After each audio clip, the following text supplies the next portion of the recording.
রাসূলাল্লাহ ইয়া হাবিবাল্লাহ, আল্লাহর নবী গো, আমার আব্বা আপনার সাথে গেলেন, কিন্তু এখন দেখা যায় আপনি আসলেন, আমার আব্বা দিয়ে এখনো আইলো না। নবী গো, কই গো আমার আব্বা দিয়ে এখনো আইলো না। মাতাইস না, আমি কই হুজুর, ইয়া রাসূলাল্লাহ ইয়া হাবিবাল্লাহ, আল্লাহর নবী গো, আমার আব্বা আপনার সাথে গেলেন, কিন্তু আপনি আসলেন, আমার আব্বা দেখি গো এখন আইলো না। নবী গো, আমার আব্বা কই, আমার আব্বা দিয়ে এখনো আসলো না। আল্লাহর নবী গো, কই গো আমার আব্বা আসলো না।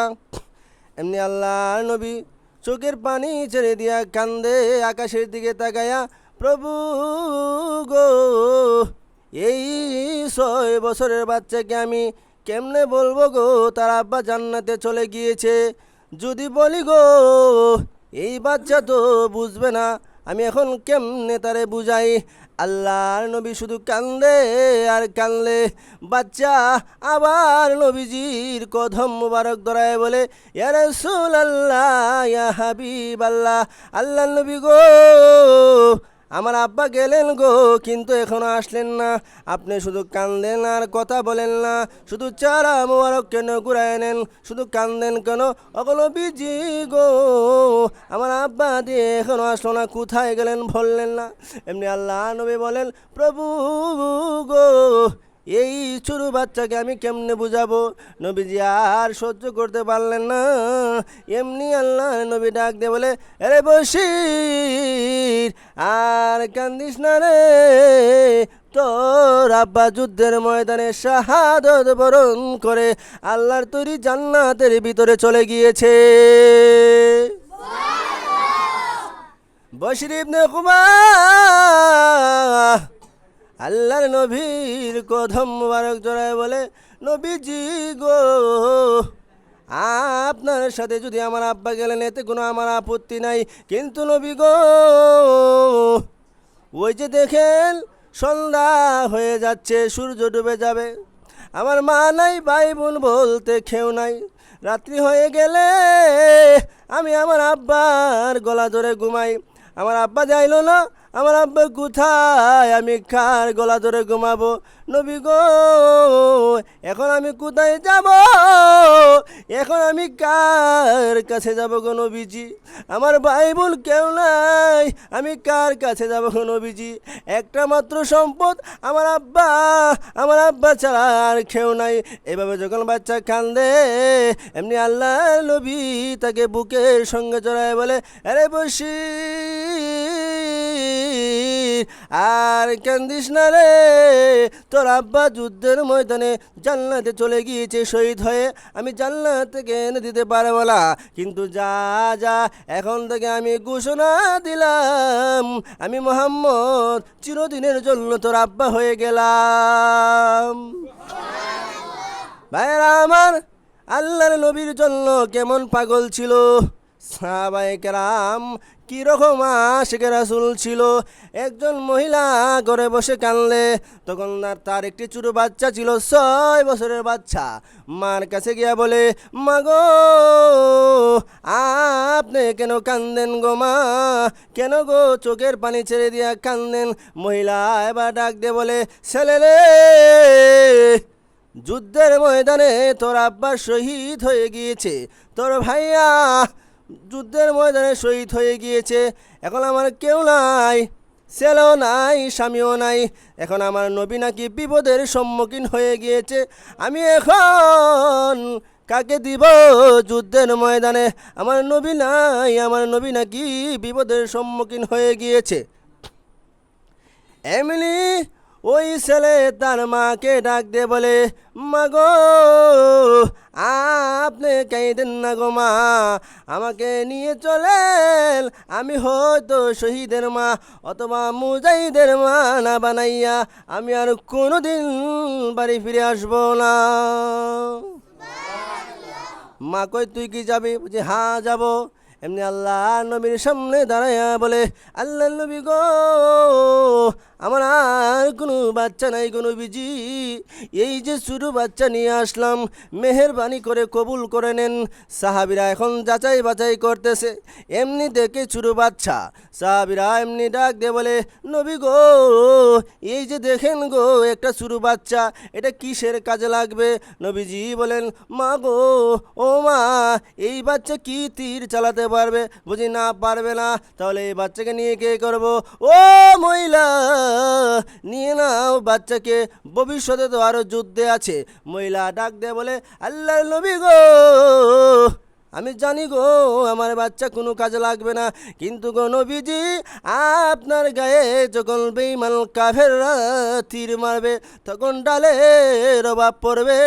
ওগো নবীজি, আমার ছোটো বাচ্চাকে আপনার সামনে ডালের মতো ধরে রাখবেন, আমার বাচ্চার গায়ে যেন তীর লাগে গো, আমার নবীর গায়ে যেন তীর না লাগে।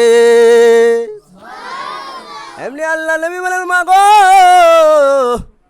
না না, নিয়ে নেও, ওই বাচ্চা ভবিষ্যতে কাজে লাগবে, আরও তো যুদ্ধ আছে। মহিলা মনটা বেজার করে বলে, ছেলে রে চল, নবী বলেছে লাগবে না। বাচ্চা আবার ডাক দিয়ে বলে, মা গো, ও মা, আমি না ওয়াদা দিয়েছি আপনাকে, হয়তো শহীদের মা অথবা মুজাহিদের মা বানাবো। এমনি মা ওটাকে বলে, নবী নেই না, তুই কি জোর করে যাবি? বলছি, মা না, আমি যাব না, আমি আল্লাহর নবীকে একটা প্রশ্ন করব। আরে বেয়াদব, তুই রসুলকে কি প্রশ্ন করবে? সাহাবীর অবাক হয়েছে, হেই রসুলকে কি প্রশ্ন করব? ডাক দিয়া কয়, আল্লাহর নবী, নবী গো, আমাকে কি যুদ্ধের ময়দানে কাজে লাগবে না? বুঝি না। কেন লাগবে না? চিন্তা করেন কি প্রশ্ন। হুজুর, ইয়া রাসূলুল্লাহ, ইয়া হাবিবাল্লাহ, আমি দেখেছি গো আমার মা যখন চুলার ভিতরে আগুন ধরায় তখন মোটা লাকড়িগুলা পরে দেয়, ছোটো হালকা পাতলা লাকড়ি আগে দেয়। নবী গো, ছোটো হালকা পাতলা লাকড়ির যদি আগে প্রয়োজন হয়, যুদ্ধের ময়দানে আগে আলীকে দিবেন না, আমির হামজাকে দিবেন না, আমার মতো 6 বছরের বাচ্চাকে যুদ্ধের ময়দানে দেন, আমি যুদ্ধের ময়দানে শহীদ হয়ে যুদ্ধের ময়দানে আগুনটা ধরায় দেই। এই কথা শুনে রসুল অবাক, সাহাবীরা অবাক। এমনি জিব্রাইল বড় একটা তালিকা নিয়ে হাজির হয়ে গিয়েছেন। আল্লাহ নবী গো, ওই যে ছোটো বাচ্চার মা, তাকে জানায় দেন গো, তাকে মহান আল্লাহ মুজাহিদের মার নাম যেই তালিকায় উঠাইছেন, নবী গো, ওই মহিলাকে জানায় দেন, মহান আল্লাহ ওই তালিকায় ওই মহিলার নাম উঠাইছে। ভাইরা আমার, নবীর জন্য সাহাবীরা কি পাগল? ভাইরা আমার, শুধু তাই না, আল্লাহ নবী, বিশ্ব নবী রাহমাতুল লিল আলামিনের দরবারে এক সাহাবী তার ছোট বাচ্চাকে নিয়ে এসেছে, তার নাম হলো তালহা। নবী সাহাবীকে ইসলামের বিধিবিধান বুঝিয়ে দিতেছেন। এমনি ছোট বাচ্চা ডাক দিয়ে কয়, আল্লাহ নবী গো, ওগো নবীজি, আমার আব্বাকে আপনি ইসলামের প্রতি নির্দেশ দিলেন, কিভাবে কি পালন করতে হবে, কিন্তু নবী গো, আমাকে কি কিছু বললেন না? আমি কি আপনাকে ভালোবাসি না?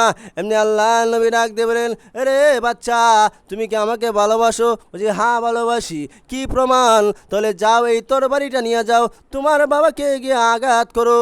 বাচ্চা এখন তরবারি নিয়ে বাবাকে দৌড়ায়, বাবা পিছনে পিছনে দৌড়ায়। রসুল বলেন, থাম থাম, না না, আমি দ্বন্দ্ব লাগানোর জন্য আসি নাই, আমি নবীজি মুহাম্মদ দ্বন্দ্ব ভাঙানোর জন্য এসেছি, বাবা এবং ছেলের প্রতি দ্বন্দ্ব লাগানোর জন্য আসি নাই।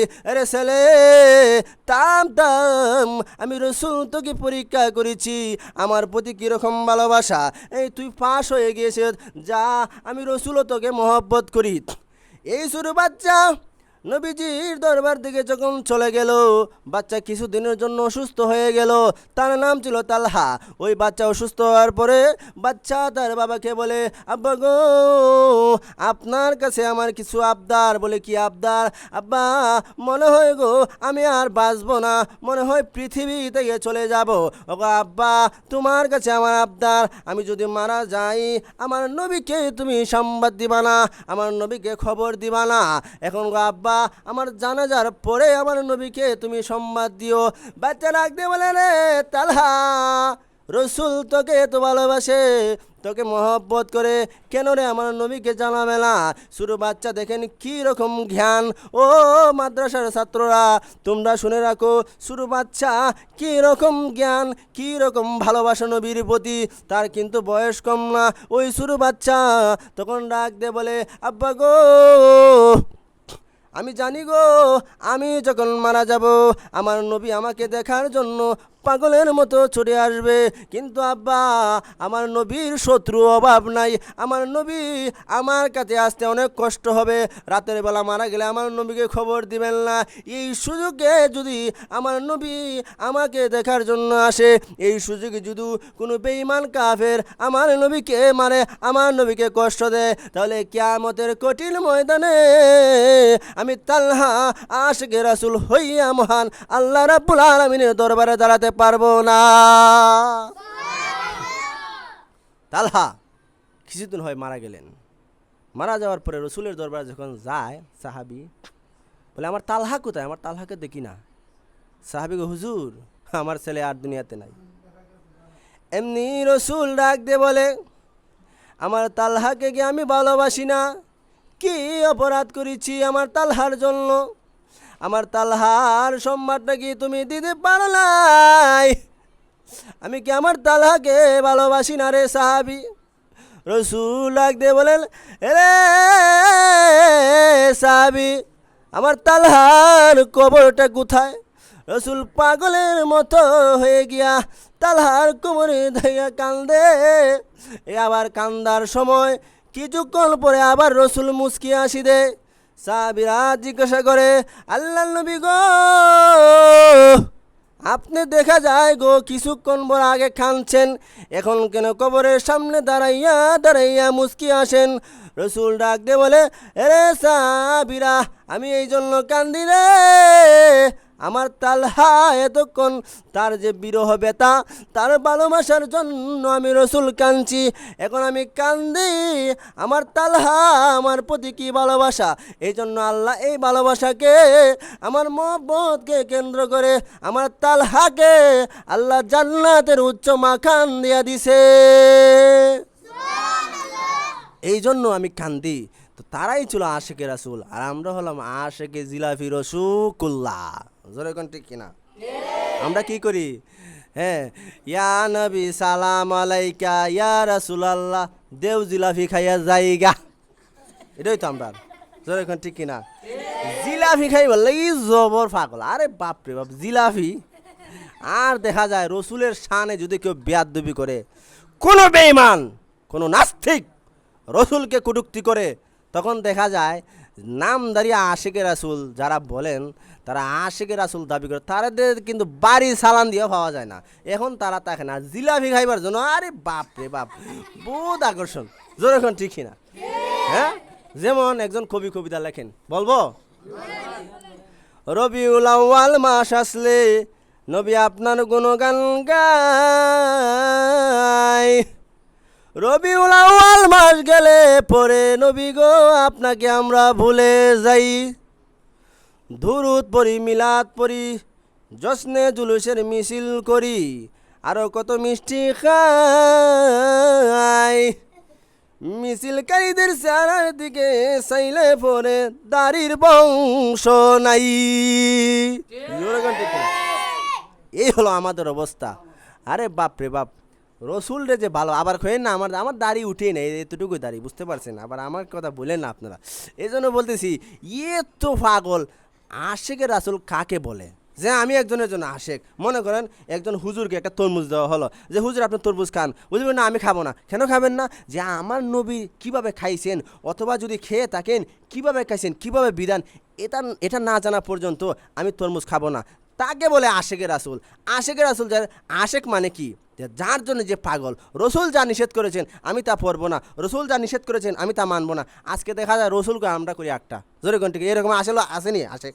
হ্যাঁ, এক বেটির জামাই বেটা গড় আইসে, আওয়ার পরে বউয়ে হালি তসবি ফরে কয়, আপনারা কেমনে ভালোবাসি, আপনারা কেমনে ভালোবাসি, হালি তসবি ফরে। এখন সে গড়ে ঢুকা কয়, সে আমার জন্য এত পাগল, তো ঠিক আছে কি গো আমার একটু দেও, জুতাটা দেও। জুতা দেয় না, হালি কয় আপনারা ভালোবাসি, আপনারা তসবি ফরে। তো যাক, আমার যখন ভালোবাসে নামাজে বৈশা, যা জুতাটা নিজে নিয়ে আনি। এখন বাদ দাও, বাদও দেয় না, হালি কয় আপনারে ভালোবাসি, কোন সাধনে আপনারে পাই, হালি এরকম জিকির পরে। বেটা যা বাতও লইয়া খাইলাম। খাওয়ার পরে এখন রাত্রে যখন ঘুমাইছে, বউ তো আর আয় না। বউ হালি কয় আপনারে কেমনে ভালোবাসি, কেমনে ভালোবাসি, আরে জিকির পরে, কিন্তু জামাই যা কয় একটাও শুনে না। এখন বেটা রাত যখন একটা হয়, বেটার ফ্যাট ফুলতাছে আলি। এখন রাত 2টা হয়েছে, আরও ফুলে। রাত যখন 3টা হয়ে গেল, ফুলতে ফুলতে বাস্ট হয়ে গেছি কি। এখন কয় হালি কয় আমার ভালোবাসো, ভালোবাসো, রাখ তোর ভালোবাসা। নাইমা ধরে চুলের মুঠির মধ্যে দুইটা মুড়া দিয়া কয়, হালি কয় আমারে ভালোবাস, আমারে ভালোবাসো। যা কই একটাও শুনোস না, তোর একটা লাখ, তোর মার একটা লাখ, তোর বাপের একটা লাখ দেয়নি। যেরকম ঠিক না, তালাক দেয়নি, মারও দে, সাথে ফ্রি বাপরও দে। এই হলো আমাদের আশিকের রাসূল। আশিকের রাসূলের অবস্থা দেখলে আরে বাপ রে বাপ, আশিকের রাসূলের অবস্থা নাই। আর নবীর জন্য জীবন দিতে একজনও রাজি নাই, জোরে কোন ঠিক না? হ্যাঁ, আর দ্বন্দ্ব করার জন্য চিনে না কিছু, আরে বাপ রে বাপ, দ্বন্দ্ব আছে। যাই হোক, একথা আমি আর বলবো না। আসুন সামনে বাড়ি, আশিকের রাসূল কারা, কাকে বলে আশিকের রাসূল? নবীর আশিক, প্রকৃত আশিকের রাসূল কাকে বলে, এটাই তো আমাদের বুঝতে হবে। জোরে কোন ঠিক না?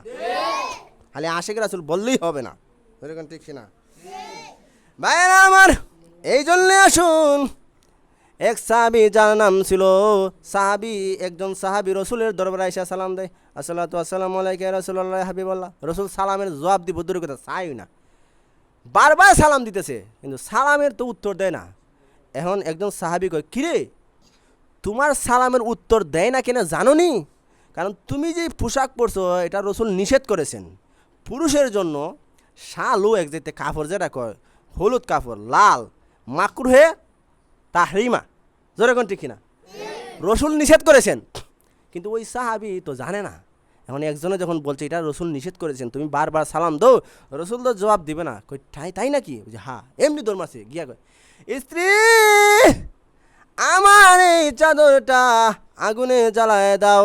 কেন গো আগুনে জ্বালায় দেব? স্ত্রী গো, এই কালার গো আমার নবী পছন্দ করেন না, যেই কালার আমার নবী পছন্দ করেন না, এটার আমি গায়ে রাখবো না গো, এটা আগুন দিয়া জ্বালায় দাও। আগুন দিয়া জ্বালায় আসা বলে, আসসালাতু আসসালামু আলাইকা ইয়া রাসূলুল্লাহ ইয়া হাবিবাল্লাহ। চাদর আগুন দিয়া জ্বালাইয়া রয়েছি। রাসূল বলেন, ওয়ালাইকুম আসসালাম, আমিও খুশি হইছি। তারা ছিল সত্যিকারের আশিকে রাসূল, আর আমরা হইলাম আশিকে বেবস, আশিকে জিলাপি, রসুলের কথা শুনি না। ভাইরা আমার, এই জন্য আসুন, সাহাবীরা ছিল প্রকৃত আশিকে রাসূল। হযরত আলী হুসাইনকে একবার চুমু দেয়। হুসাইন রাদিয়াল্লাহু তাআলা আনহু বলেন, আব্বা গো আপনি কেন গো আমাকে বারবার চুমু দেন? আব্বা কেন চুমু দেন?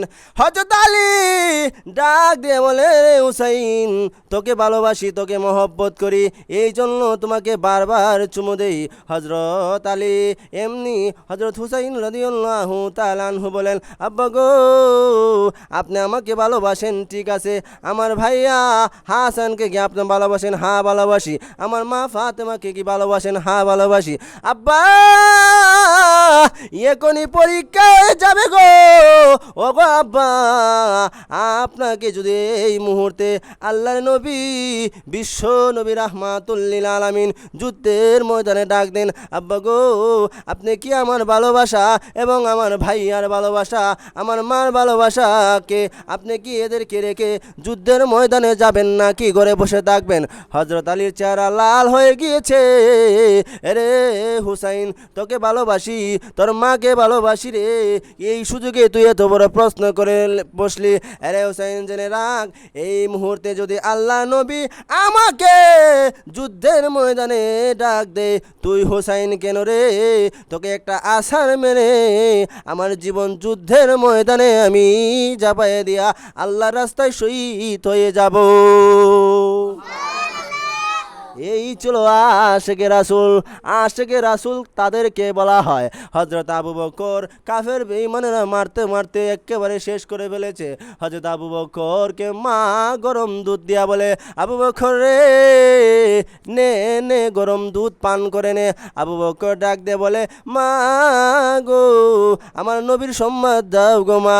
ও মা, আমার নবীর সম্মান যদি না দাও গো, প্রয়োজনে আমি মরে যাব, তথাপিও আল্লাহ নবীর জন্য আমি দুধ পান করব না। এক সাহাবী মাকে কেমন ভালোবাসে, এক সাহাবী মাকে কেমন এক সাহাবী মাকে কেমন ভালোবাসে। সাদে সালামি খানা পিনা বন্ধ করে দিয়েছে, এখন তার মা খানা পিনা বন্ধ করে দিয়েছে। সাদ রে প্রয়োজনে মরে যাব, তারপরও আমি খাবো না। কেন খাবেন না গো মা? মুহাম্মদের দরবার ছাড়বি কিনা বল। মা যখন এভাবে বলেছে, সাদের কোনো বিধানও জানা নাই। শেষ পর্যন্ত বলে, মা গো ও মা, আপনার কানে কানে আমি একটা কথা বলি। কি কথা? মা আপনার কানে কানে গো আমি একটা কথা বলি, আপনি যদি না খাইয়া একবার মরেন, আবার যদি জীবিত হন, এমন তো বিধান নাই, কিন্তু যদি আবার জীবিত হন আবার মরেন মা গো, আমি আল্লাহর কসম করে বলি গো, তারপরে বিশ্ব নবী রাহমাতুল লিল আলামিনের দরবার আমি ছাড়ব না। নবীর আশেক তারাই ছিল, নবীর আশেক। এখন আমরা কিসের আশেকে রাসূল? আশেকে রাসূলের কোনো দাঁড় দাঁড়াই নাই, জোরে কোন ঠিক কিনা? হ্যাঁ, আল্লাহকে গালি দেওয়া হয়, বলে আল্লাহ নাই। রসুলকে গালি দেওয়া হয়, আল্লাহ নাই। যে কয় হের মাথার তার ছিঁড়া, তার ছিঁড়া নি বুঝি। বলতে পারেন যে ভাই আপনি কীভাবে বললেন তার ছিঁড়া? উনি তো একজন শিক্ষক, ডক্টর। আমি বলি ডক্টর হলে কী হইব? তারা ডগের চাইতো নিকৃষ্ট। ডগ মানে কি বুঝেন? কি? কুকুর। ডগের চাইতেও নিকৃষ্ট যারা করে। আল্লাহ নাই, পৃথিবী এমনিতে সৃষ্টি হয়ে গেছে। যেমন শিক্ষিতর মাথার মাঝে মাঝে তার ছিঁড়ে। আমি একটা গল্প বলি, শুনবেন? যেমন একজন স্কুলের ইন্সপেক্টর গেছে স্কুল উদ্বোধন করার জন্য। তো গাড়ি থেকে নেমা একটা ক্লাসের মধ্যে ঢুকছে, এটার নাম হলো অঙ্কের ক্লাস। বলে এটা কে ক্লাস রে? বুঝে এটা অঙ্কের ক্লাস। বুঝে আমি গাড়ি থেকে নেমে এসি, বলো তো আমার বয়সটা কত? ছাত্ররা কই হাই হাই, জীবনে কত অঙ্ক শিখলাম, যুগ বিয়োগ বাঘ এলজাবরা গসাগু মশাগু মাগু মাগু যা আছে, কিছু তো খাস হইতেছে না। এরকম আজব প্রশ্ন তো শুনি নাই। তো ক্লাসের মধ্যে কিছু পণ্ডিত ছেলে থাকে, যারা কিছু মাঝে মাঝে শয়তানও। তো এটা পিছনে কলম দিয়ে গুতায়, এই তুই কী করস? বলছি স্যার আপনার বয়সটা বাই করতেছি। কাছে বাই কর। কিছুক্ষণ পরে যখন ঘুরে আসলো, কয় বয়সটা কি বাই করছ? বলছি হ্যাঁ স্যার বাই করছি। বয়স কত? কয় বয়স হলো 60। আসলেই 60, বেটার বয়স লাগে গেছে অনুমান কইরা। কয় ঠিক আছে আমার বয়স 60, ঠিক আছে, কিন্তু তুই যে বের করলি কোন সুরতে বের করছ? যে কোনো একটা কারণ আছে না, আমাকে বুঝা। কয় সুরতটা বের হতে হলে স্যার আমার বাড়িতে আমার একটা ভাই আছে, এটা হলো আধা পাগল, এটার বয়স হলো 30, আর আপনি হলেন পুরা পাগল, আপনার বয়স 30, দুটা মিলা হয়েছে কত? 60। এখন এই বেটা আমি একটা শিক্ষিত, তুই আমাকে কীভাবে পাগল বললি? বলছি স্যার পাগল ছাড়া এরকম প্রশ্ন করতে পারে না। যেই মানুষ বলে আল্লাহ নাই, এরা ডগের চাইতো নিকৃষ্ট। ডগ হলো আল্লাহ যারা বিশ্বাস করে না, হেরা ডগের চাইতে নিকৃষ্ট। নবীজির যুগ এমন এমন আছে এরা আল্লাহ চিনে না। এক সাপুরিয়া যখন সাপ নিয়ে যাইতেছে রসুল সামনে বললেন, কলে এটা কী রে? কয় আমার হাতের মধ্যে একটা সাপ। বলে মানান তা আপনি কে? বলে রসুল বলে তোর সাপ রেজি গা। আমি কে? এমনি সাপ ফোনা দিরা বলে হুয়া মোহাম্মদ রসুল্লাহ। সাপ কথা বলতে পারে? এখন কয় মোহাম্মদ আবার কে? আল্লাহ রাসুল আবার কে? এখন রসুল করে রে ইহুদি তোর সাপকে জিকা আল্লাহকে, হে আল্লাহ চিনে না কিরকম চিন্তা করেন নাদান। এমনি সাপ ডাক দিয়ে বলে ওরে নাদান, তোর মতো নাদান আল্লাহর জমিনে নাই। বুঝি তোরে দেখোস নি? বুঝি হা। বুঝি আসমান দেখোস নি? হা। বুঝি জমিন দেখোস নি? হা। বুঝি গাছ দেখোস নি? হা। বুঝি তরলতা বৃক্ষ সব দেখোস নি? হা। বুঝি তুই নিজেরে দেখোস নি? বুঝি হা। এই সমস্ত যিনি বানাইছেন তার নাম হলো মহান আল্লাহ রাব্বুল। তো ইহুদি কয় আল্লাহ রাব্বুল আলামিন। হা। ইহুদি সঙ্গে সঙ্গে কালিমা পড়ে মুসলমান হয়ে গিয়েছে। তো এরকম নাদান আমাদের সমাজে আসেনি, আল্লাহ চিনে না। যেরকম ঠিকই না। যাই হোক, আমি এখন শেষ করে দিব, আর লম্বা করবো না, বুঝতে পারছেন?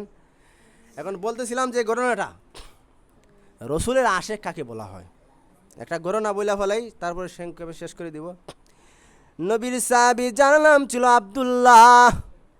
গভীর রজনীতে আব্দুল্লাহ যখন নবীজির হুজরা শরীফে দাঁড়ায় গেলেন, রসুল দেখেন ঠান্ডা রজনীতে উলঙ্গ অবস্থায় একজন সাহাবী দাঁড়ায় আছে। রসুলকে সালাম দেয়, আসসালাতু আসসালামু আলাইকা ইয়া রাসূলুল্লাহ ইয়া হাবিবাল্লাহ। আল্লাহর নবী গো, আমার সালামটা আপনি গ্রহণ করুন। রসুল বলেন কে তুমি, তোমার নাম কি? এমনি ডাক দিয়ে বলে ওগো আল্লাহর নবী, আমার নাম হলো আব্দুল্লাহ। রসুল বলেন কোন আব্দুল্লাহ? আমি আব্দুল্লাহকে চিনি না। আমার আব্দুল্লাহ তো ধনী ব্যবসায়ী ছেলে, সকাল বিকাল কাপড় পরিধান করে, কিন্তু আজকে দেখা যায় একটা কাপড় তার গায়ে। কোন আব্দুল্লাহ রে? আমি আব্দুল্লাহকে চিনতে পারতেছি না। এমনি ডাক দিয়ে বলে আল্লাহর নবী গো, আমি সেই আব্দুল্লাহ গো নবীজি, কিছুদিন আগে আপনার দরবারে কালিমা পড়ে আমি মুসলমান হয়ে গিয়েছি। ওগো নবীজি গো, আমি সেই আব্দুল্লাহ। আব্দুল্লাহ তোমার এই অবস্থা কিভাবে হলো? নবী গো, আমার চাচা আমাকে বলে বাড়ি থেকে বের হওয়ার জন্য। আমার চাচা আমাকে বলেছে আব্দুল্লাহ রে, হয়তো মোহাম্মদের দরবার ছাড়বি, আর না হয় আমার দরবার ছাড়বি। আমি আমার চাচাকে ঘোষণা করে দিলাম, ওগো চাচা, প্রয়োজনে গো তামাম পৃথিবী ছেড়ে দিতে পারি, আপনার দরবার ছেড়ে দিতে পারি, কিন্তু আল্লাহর নবী, বিশ্ব নবী রাহমাতুল্লিল আলামিনের দরবার আমি ছাড়বো না। ওগো নবীজি, আমি আমার চাচাকে এভাবে বলে দিলাম। আমার চাচা আমাকে বলল ঠিক আছে, তুমি যদি মোহাম্মদের দরবারে যাও তাহলে তোমার গায়ে যে কাপড় ছিল এটা তো আমার টাকার দেওয়া। উদ্দেশ্য হলো আব্দুল্লাহ যাবে না, কাপড় খুলে রাখো, উলঙ্গ হয়ে যাবে। উদ্দেশ্য হলো, চাচার উদ্দেশ্য হলো আব্দুল্লাহ যদি উলঙ্গ হয়ে যায় তাহলে যাবে না, লজ্জাস্থানে ঘরে বসে থাকবে। কিন্তু আব্দুল্লাহ পরিষ্কার জানায় দিয়েছে, নবী গো, আপনার চাচা গো, আপনার দরবারে যদি আমি বসে থাকি লজ্জা অবস্থায়, উলঙ্গ অবস্থায়, ওগো চাচা, কিয়ামতের কঠিন ময়দানে গো জাহান্নামের পোশাক পরাইয়া হাসরের ময়দানে উঠতে হবে। তাই এর চাইতে ভালো আমি চলে যাই। উলঙ্গ অবস্থায় যখন রওনা হয়ে গেল, মার কাছে গিয়া বলল, মাও ছিল মুশরিক, মার কাছে গিয়া বলল, মা, মা গো, দেন একটু টাকা কাপড় আমাকে দেন, মা হিসাবে দেন, ইমানের স্বার্থে না। মা তখন একটু টাকা কাপড় দিল। কোনো রকমের লজ্জার স্থান রেখে আল্লাহ নবী, বিশ্ব নবীর দরবারে দাঁড়ায় আছে। রসুলের দরবারে দাঁড়ায় বলে, ওগো নবীজি গো, এতক্ষণ ধরে আমি দাঁড়ায় আছি, কোন সময় আপনি বের হবেন? আপনার নুরানি চেহারা দেখবো, আমি অনুমতি ছাড়া গো আপনাকে সালাম দেই নাই, বেয়াদবি হয়ে যাবে, এই জন্য আমি দাঁড়িয়ে আছি। ভাইরা আমার, যখন রসুল তার ঘটনা শুনলেন, রসুলের গাল দিয়া, চোখ দিয়া পানি বের হয়ে গিয়েছে। রসুল ডাক দিয়ে বলে, আব্দুল্লাহ আয় আমার ঘরে আয়। রসুলের ঘরে যখন নিলেন নিয়া, রসুলের ব্যবহারের 3খানা কাপড় দিলেন আব্দুল্লাহকে, নে নে এই কাপড় নে। রসুলের ব্যবহারের কাপড়ের দাম আসেনি রে ভাই, দাম আসেনি। রসুলের ব্যবহারের কাপড় পেয়ে আব্দুল্লাহ খুশি হয়ে গেলেন। এমনি রসুল ডাক দিয়ে বলে, আব্দুল্লাহ রে, তোর মনে কি কোনো আকাঙ্ক্ষা আসেনি, কিছু চাইবেনি? আব্দুল্লাহ ডাক দিয়ে বলে, ইয়া রাসূলুল্লাহ, আমার মনে কোনো আকাঙ্ক্ষা নাই গো নবীজি, কিন্তু আমার মনে আকাঙ্ক্ষা আমি শহীদ হব, আল্লাহর রাস্তায় শহীদ হব। ওগো নবীজি, আপনি একটু দোয়া করে দেন আমি যেন আল্লাহর রাস্তায় শহীদ হয়ে যাই। এমনি আল্লাহ নবী দোয়া করে দিলেন। রসুলের দোয়া হাত উঠাইতে দেরি হয়, আল্লাহর দরবারে কবুল হইতে একটা সেকেন্ডও দেরি হয় না। জোরে কোন ঠিক কিনা? ভাইরা আমার, রসুল তখন দোয়া করে দিলেন, তবুকের যুদ্ধে গেলেন, কিন্তু যুদ্ধটা হলো না। রাস্তায় ফিরে আসলেন, আব্দুল্লাহ সেখানে অসুস্থ হয়ে গেলেন। রসুল ডাক দিয়ে বলে, সাহাবীরা রে, আল্লাহর রাস্তায় যারা শহীদ হয়, আল্লাহর রাস্তায় যারা বের হয়, তারাও দিনের জন্য শহীদ হয়। যাও যাও, আমার আব্দুল্লাহকে গোসল পরাও, গোসল পরাইয়া কাফন পরাও, আমি নবী নিজে আব্দুল্লাহর লাশ দাফন করব। রসুল কবরের ভিতরে নেমে দুটো হাত বাড়া দিয়া কয়, দে দে রে, আমার আব্দুল্লাহ লাশটা আমার কোলে উঠায় দে। রসুল আব্দুল্লাহ লাশ নিজ হাত দিয়া কবরে রাখলেন। আর রাইকা রসুল আকাশের দিকে তাকায় বলেন, প্রভু গো, আয় আল্লাহ, আমি আমার আব্দুল্লাহর প্রতি খুশি গো, মেহেরবানি করে তুমিও আমার আব্দুল্লাহর প্রতি খুশি হয়ে যাও। এই ঘটনা দেখে একজন সাহাবী গইরে কানলে আর বলে, সাহাবী করে কান্দার বলে, আব্দুল্লাহ রে, এই লাশটা তোর না হইয়া আমার যদি হতো রে, আমার ভাগ্য কত ভালো ছিল। যেখানে আল্লাহ নবী বলেন, আল্লাহ আমি খুশি, মেহেরবানি করে তুমিও আমার আব্দুল্লাহর প্রতি খুশি হয়ে যাও। আমি শেষ।